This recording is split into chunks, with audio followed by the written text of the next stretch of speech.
आज सकाळी सकाळी बाहेर पाऊस पडत होता, वातावरण छान झालेलं होतं. म्हटलं चला नाश्त्याला कुरकुरीत असे तांदळाचे डोसे बनवूया. तर तांदळाचे पिठाचे डोसे बनवणार आहेत. तर त्यासाठी इथे 1 वाटीभर इतकं तांदळाचं पीठ घेतलं आहे. चांगली बाइंडिंग यावी यासाठी पाव वाटी इतका रवा घेतला आहे. चवीपुरतं मीठ घालूया. आणि आता इथे मी काही भाज्या चिरून घेतल्या आहे, ती यामध्ये घालूया. तर पाव वाटी इतका किसलेला गाजर यामध्ये घातला आहे. आता यामध्ये घालूया एक बारीक चिरलेला मध्यम आकाराचा कांदा. कांदा चिरताना खूप छान बारीक चिरायचा आहे. आता इथे मी पाव वाटी इतकी शिमला मिरची घातली आहे आणि हिरव्या मिरचीचा ठेचा यामध्ये घालायचा आहे.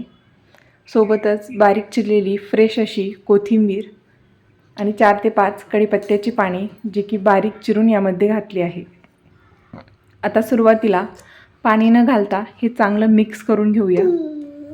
आता हे सगळं चांगलं मिक्स झाल्यानंतर यामध्ये थोडं थोडं पाणी घालून याचा आपल्याला बॅटर बनवायचं आहे. सुरुवातीला एकदम जास्त पाणी घालायचं नाही. आता हे बॅटर बनवत असताना थोडं थोडं करून यामध्ये मी पाणी घातलं आहे. आता तुम्ही बघू शकता सर्व जे भाज्या आहे त्या व्यवस्थित मिक्स झालेल्या आहे. आता आपण चेक करूया की आपलं बॅटर किती प्रमाणात थिक आणि किती प्रमाणात आपल्याला घट्ट पाहिजे आहे. तर यामध्ये मी साधारण 1 ग्लास इतकं पाणी घातलं आहे. आता चिली फ्लेक्स इथे मी अर्धा चमचा यामध्ये घातला आहे. चिली फ्लेक्स पूर्णपणे ऑप्शनल आहे. तुम्हाला आवडत असेल तर घाला, अन्यथा नाही घातलं तरीही चालेल. आता तुम्ही बॅटरची कन्सिस्टन्सी बघू शकता. तर हे बॅटर आपल्याला 5 ते 10 मिनटं असंच रेस्ट करायला ठेवायचं आहे. 5 ते 10 मिनटं झालेली आहे. आता आपण लगेच हे गरम गरम तव्यावरती हे बॅटर पसरून घेऊया. बॅटर तव्यावरती पसरवत असताना एक गोष्ट लक्षात ठेवायची, तवा हा आपला चांगला गरम असायला हवा आणि तो तेलाने चांगला ग्रीस केलेला असायला हवा, म्हणजे जेणेकरून बॅटर आपलं त्याला चिकटणार नाही. व्यवस्थितपणे ही सर्व जे आहे व्यवस्थित पलटता येईल. आता तुम्ही बघू शकता सर्व बॅटर व्यवस्थितपणे यावरती पसरवून झाला आहे. ते गॅसचा फ्लेम जो आहे मी कमी केलेला आहे. आता हे जे बॅटर आहे त्याला मस्त अशी जाळी सुटायला लागलेली आहे. तुम्ही बघू शकता मस्त जाळी पडायला लागलेली आहे.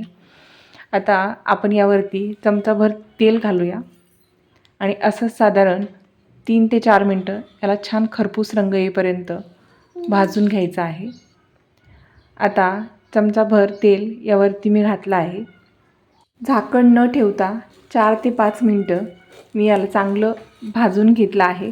आता आपण याच्या कडा चांगल्या सैल करूया. व्यवस्थित कडा सैल झाल्यानंतर पलटी मारायला सोपी जाते. मस्त जाळी पडलेली आहे. हा जो डोसा आहे तुम्ही एकाच बाजूने छान खरपूस रंग येईपर्यंत भाजून घेतला आहे.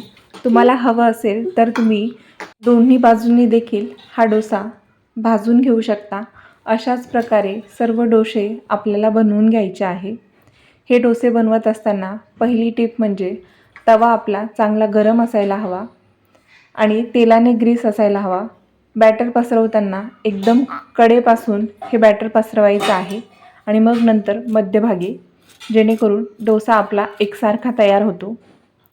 सुरुवातीचा डोसा जरी बिघडला तरी जसे आपण डोसे करत जातो तसतसे डोसे व्यवस्थित बनत जातात. आणि जर बाइंडिंग तुम्हाला आणखी हवी असेल तर तुम्ही त्यामध्ये गव्हाच्या पिठाचा देखील वापर करू शकता. तरी देखील आपले जे डोसे आहेत ते एकदम कुरकुरीत तयार होतात. तर मग तुम्हाला ही रेसिपी कशी वाटली हे कमेंटमध्ये मला नक्की सांगा. आणि व्हिडिओ आवडला असेल तर व्हिडिओला एक लाईक नक्की करा. तर भेटूया अशा सोप्या आणि नवनव्या रेसिपींसोबत. तोपर्यंत खात रहा, मस्त रहा. धन्यवाद.